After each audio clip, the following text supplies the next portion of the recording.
Assalamualaikum warahmatullahi wabarakatuh. Kabar semuanya? Alhamdulillah. Mudah-mudahan Allah Subhanahu wa taala menjaga saudara-saudara dan kita semuanya, khususnya pelajar mahasiswa dalam keadaan sehat walafiat. Kembali lagi di channel YouTube kita yang tercinta ini, Alim Poyangan, bersama saya Ramli Madon.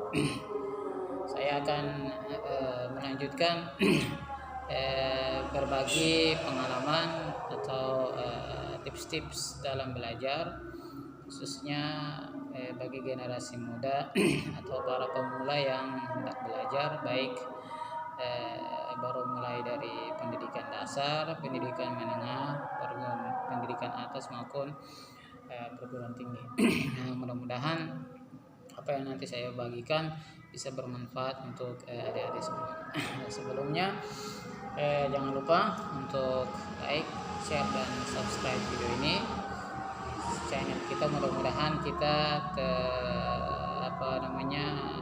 tergolong orang-orang yang bermanfaat untuk orang lain, sebagaimana pesan Nabi Muhammad SAW, khairun nas anfa'uhum linnas, sebaik-baik manusia adalah yang paling bermanfaat buat orang lain. Oke. Pada kesempatan video sebelumnya saya telah menyampaikan tips-tips memulai kuliah, secara khusus untuk adik-adik calon mahasiswa baru yang sudah menyempatkan diri untuk mendaftarkan dirinya di perguruan tinggi di Kota Tua maupun Maluku Tenggara, ataupun yang belum sempat untuk mendaftarkan diri. Maka dengan video ini, dengan kesempatan ini, saya mengajak adik-adik yang baru lulus SMA segera mendaftarkan diri di perguruan tinggi yang berada di Kota Tua maupun Maluku Tenggara, khususnya Setia Darul Mantual, yang mana di sana saya juga sebagai tenaga pengajar di sana. Selamat datang. Semoga kebersamaan kita nanti di perguruan tinggi Sekolah Tinggi Ilmu Administrasi Darul Mantual menjadi kebersamaan yang bermanfaat, kebersamaan yang memberikan faedah-faedah keilmuan yang bermanfaat untuk adik-adik di masa akan datang, insyaallah. Oke, kita lanjut. Setelah kita kemarin membahas tentang apa saja yang dibutuhkan oleh seorang mahasiswa, tips-tips apa saja yang harus dilakukan oleh seorang mahasiswa supaya menjalankan kuliahnya itu tepat sasaran dan tuntas dengan waktu yang sesuai dengan masa belajar di perguruan tinggi, yaitu minimal adalah 4 tahun. Maka pada video kali ini saya lanjutkan. Saya mengutip salah satu pesan daripada seorang ulama besar, yaitu Muhammad bin Idris Asy-Syafi'i, atau kita kenal dalam kalangan umat Islam adalah Imam Syafi'i. Mungkin saya sudah posting tulisan beliau, kutipan beliau di media sosial Facebook. Maka pada kesempatan video ini saya ingin menyampaikan kembali pesan beliau dalam kitabnya yang terkenal, Diwan Asy-Syafi'i. Ada sebuah kitab yang isinya adalah syair-syair yang beliau gubah, nasihat-nasihat yang beliau sampaikan, tapi dalam bentuk gubahan-gubahan syair yang sangat indah. Dulu kita waktu kuliah, kita masih di pondok dulu, kita baca juga itu, namanya Diwan Asy-Syafi'i. Imam Syafi'i radhiyallahu anhu adalah seorang ulama besar, seorang mujtahid, seorang yang ilmunya itu sangat luas, pemahamannya sangat, kecerdasannya sangat tidak diragukan lagi, dan beliau adalah salah satu murid terbaik daripada Imam Malik radhiyallahu anhu. Dalam satu kesempatan beliau menasihati kita semuanya, khususnya kita yang masih belajar. Kita ini semua thalabah, kita ini semua pelajar, dan kita tetap berstatus murid. Kita harus tunduk kepada guru-guru kita. Nah, di antara nasihat-nasihat guru-guru kita yang sudah salaf soleh sudah berlalu, Yaitu Imam Syafi'i beliau mengatakan begini, akhi lan tanalal ilma illa bisittatin. Bro, saudaraku, adik-adikku, kalian itu tidak akan mendapatkan yang namanya ilmu pengetahuan. Kalian tidak akan mendapatkan, tidak akan meraih, tidak akan menguasai itu namanya ilmu pengetahuan, kecuali dengan 6 langkah. 6 langkah ini harus ada pada kalian jika kalian ingin mendapatkan ilmu pengetahuan. Dan ilmu pengetahuan adalah segala sesuatu yang paling mahal di atas muka bumi setelah hidayah. Hidayah dari Allah SWT itu ilmu pengetahuan. Karena dengan ilmu itulah kita bisa belajar mengerti apa itu kewajiban kita dalam beribadah kepada Allah Subhanahu wa taala. Dengan ilmu itulah kita akan mengerti mana yang halal, mana yang haram, mana yang boleh, mana yang tidak. Kata Imam Syafi'i, saudaraku, bro, kalian tidak akan mendapatkan ilmu pengetahuan itu kecuali kalian memiliki 6 hal, 6 bekal, 6 modal lah. Yang pertama, lalu beliau melanjutkan gubahan syairnya, saumbikan tafsirha bibayan. Aku akan sebutkan 6 itu. Lalu beliau melanjutkan bait kedua, beliau mengatakan zakaun, kecerdasan. Orang mendapatkan ilmu pengetahuan itu harus orang yang memiliki kecerdasan. Pertanyaannya, apakah kecerdasan itu hibah, suatu yang anugerah khusus dari Allah Subhanahu wa taala seperti hidayah, ataukah kecerdasan itu sesuatu yang diusahakan? Maka jawabannya adalah kecerdasan atau itu sesuatu yang diusahakan. Berbeda dengan hidayah. Hidayah itu hibah dari Allah Subhanahu wa taala. Tapi kalau kecerdasan itu bisa diusahakan. Apa itu kecerdasan? Kecerdasan adalah pemahaman seseorang terhadap pengetahuan melebihi daripada teori-teorinya. Orang cerdas itu orang yang bukan hanya melihat secara lahir, tapi dia bisa menangkap rahasia-rahasia di balik sebuah kebenaran. Orang cerdas itu orang bilang cekatan, orang yang mampu menyelesaikan sebuah masalah, bukan hanya menjawab sebuah pertanyaan, tapi dia bisa menjadikan jawaban dari pertanyaan itu sebagai sebuah solusi untuk hal-hal yang lain. Itu orang yang cerdas. Orang cerdas itu contohnya ketika orang sebagaimana pernah diceritakan bahwa ketika Rasulullah SAW masih hidup, ada beberapa orang sahabat itu terkenal cerdas sekali. Di antaranya adalah Sayyidina Abdullah bin Abbas. Jadi ketika Rasulullah hendak berwudu, maka tanpa perintah Sayyidina Abdullah bin Abbas ini langsung melihat bahwa kalau Rasulullah mau wudu berarti beliau menyiapkan air. Jadi orang cerdas itu mampu melihat sesuatu lebih jauh ke depan. Berbeda sama orang pintar. Orang pintar itu hanya mampu untuk melihat apa yang ada di depan. Contohnya 1 tambah 1 jawabannya 4 kali 2 8. Itu orang pintar. Orang yang dengan cepat menjawab sebuah pertanyaan. Tapi orang cerdas itu tidak sebatas hanya menjawab pertanyaan itu, tapi ada pertanyaan-pertanyaan lain yang jawaban-jawaban lain yang tersimpan yang dia nangkap daripada sebuah pertanyaan. Itu orang cerdas. Maka kemudian yang kedua kata Imam Syafi'i,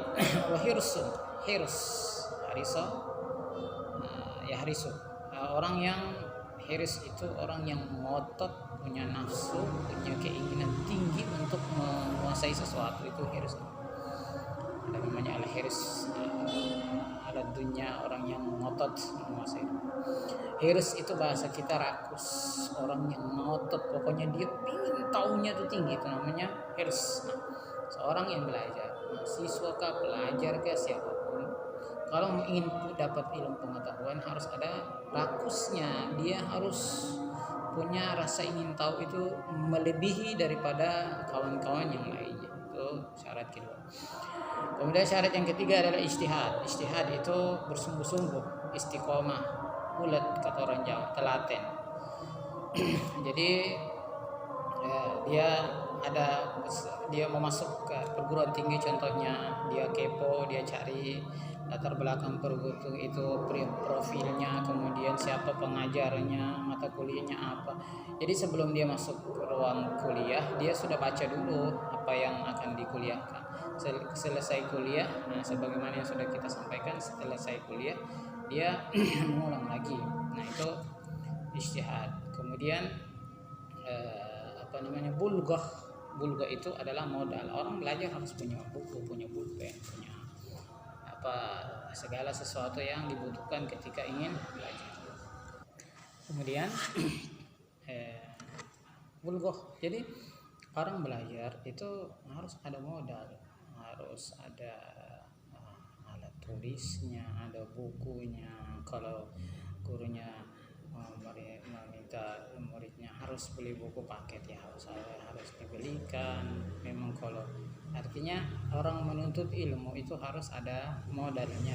Tidak ada namanya ilmu itu gratis, tidak ada ceritanya ilmu itu gratis, karena ilmu itu sangat mahal. Orang mendapatkan ilmu itu butuh pengorbanan jiwa, harga, harta benda, materi, waktu, harus kita korban. Karena ilmu adalah sesuatu yang sangat mahal yang Allah berikan kepada para hamba-hambanya yang terpilih, sebagaimana dalam Al-Quran Allah Subhanahu Wa Taala berfirman, yu'til hikmata may yasha wa may yu'tal hikmata faqad utiya khairan katsira. Allah memberikan ilmu itu hanya kepada orang-orang yang Allah kehendaki dan barang siapa yang sudah dapatkan itu, maka dia akan telah mendapatkan sesuatu yang sangat kebaikan yang sangat besar. Jadi sekali lagi yang keempat ini kata Imam Syafi'i, mendapatkan ilmu itu harus dengan bulghah, dengan modal. Orang sekarang bilang tidak ada makan siang yang gratis.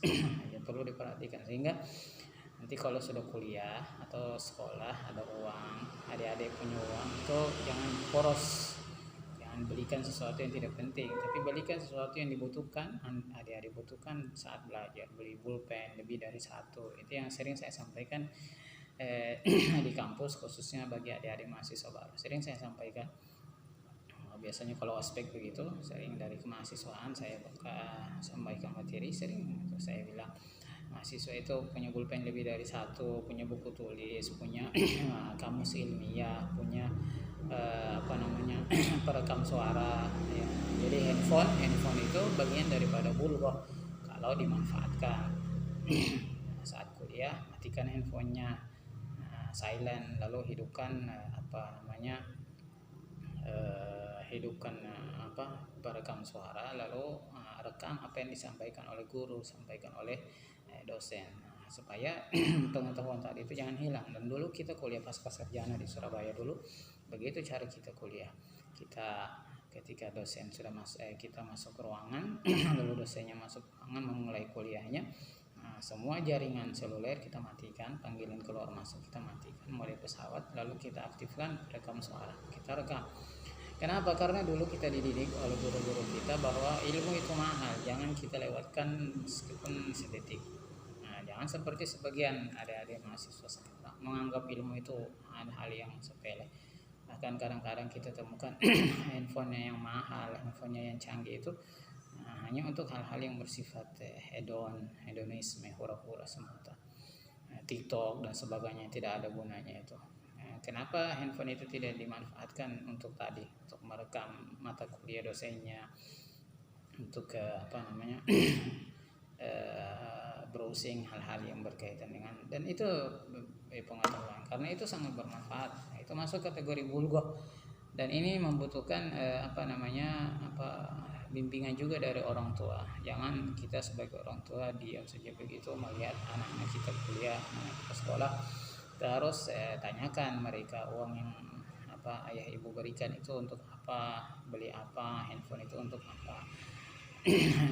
Meskipun kita tidak perlu untuk buka-buka kalau memang perlu, tapi kalau tidak harus kita buka-buka. Tapi kita sering menanyakan tadi pelajaran apa, kuliahnya bagaimana, siapa yang ngasihnya, sehingga dengan demikian anak-anak kita, adik-adik kita yang kuliah itu punya atensi khusus untuk benar-benar belajar. Tapi kalau kita lepas begitu, maka jangan heran, jangan menyesal, dan jangan kaget wahai para orang tua kalau nanti uang jajan, uang sekolah, biaya kuliah itu nanti digunakan oleh adik-adik kita tanpa dan tidak sampai di kampus. Itu yang keempat, bulghah.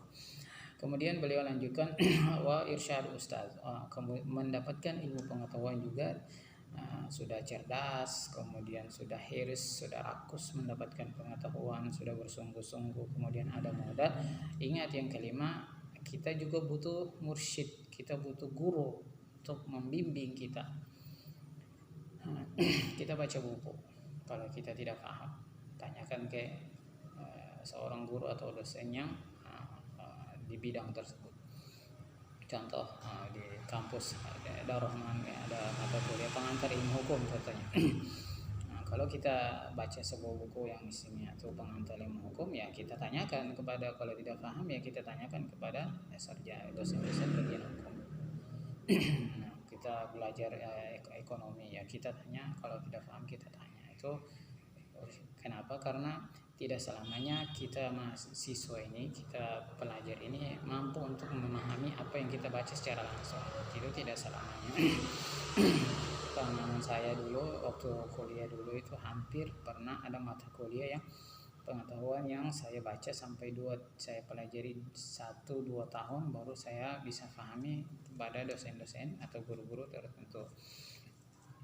Ada juga dalam pendidikan itu ada guru-guru yang Allah Subhanahu wa taala jadikan mereka itu khusus sebagai kalau bahasa agamanya namanya Ustadz Futuh. Ustadz Futuh itu guru yang menjadi perantara otak kita, pemahaman kita terbuka. Bisa saja saya belajar di guru A, guru B, guru C. 3 guru ini saya belajar dari mereka satu pengetahuan, tapi belum tentu 3 guru ini memberikan saya pemahaman. Nanti saya belajar ke guru yang keempat, baru Allah Subhanahu wa taala membuka hati saya, pemikiran saya, pemahaman saya melalui perantaraan guru yang keempat. Nah, itu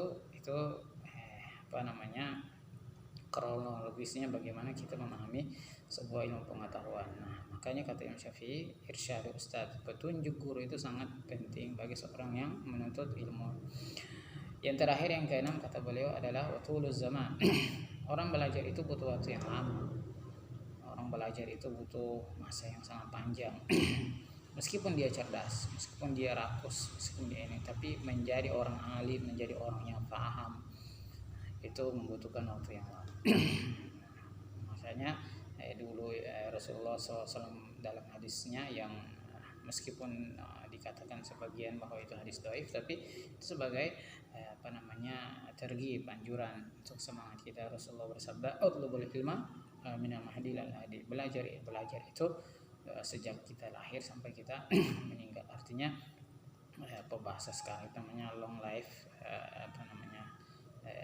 student, long life learning, belajar sepanjang usia. Jadi waktu yang lama. Nah, dalam belajar, adik-adik, dalam belajar kita butuh waktu yang lama untuk memahami sebuah pengetahuan.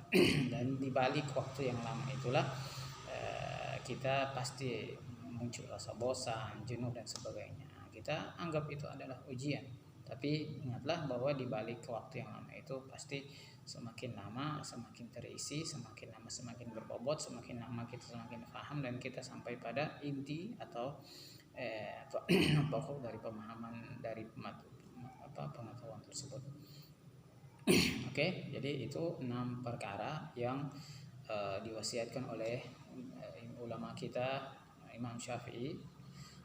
Kalau kita ingin benar-benar alim, ingin benar-benar pandai dalam sebuah pengetahuan, maka ada 6 hal ini yang harus kita perhatikan. Yang pertama adalah hirs zakaun, kita harus berusaha untuk menjadi orang yang cerdas dengan sering membaca dan menganalisa. Kemudian konversi, kita sering membandingkan, komparasikan. Kemudian kita harus ada hirs, ngotot, harus tahu, ingin tahu, rasa ingin tahu yang tinggi. Kemudian ijtihad, kita istiqomah, benar-benar bersungguh-sungguh. Kemudian bulghah, kita harus ada modal, kita harus ada alat, sarana prasarana.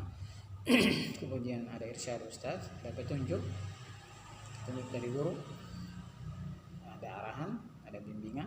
Dan yang keenam, yang terakhir adalah tuluz zaman, waktu yang tidak cepat, waktu yang Oke, itu pesan dari Imam Syafi'i. Mudah-mudahan bermanfaat untuk saya dan kita semuanya, dan mudah-mudahan Allah Subhanahu wa taala menjadikan kita murid-murid yang mendapatkan ilmu pengetahuan yang bermanfaat untuk diri kita, untuk keluarga kita, dan untuk seluruh manusia. Mungkin ini yang bisa saya sampaikan pada kesempatan video kali ini. Insyaallah kita akan bertemu di video-video berikutnya. Oke, sampai jumpa. Assalamualaikum warahmatullahi wabarakatuh.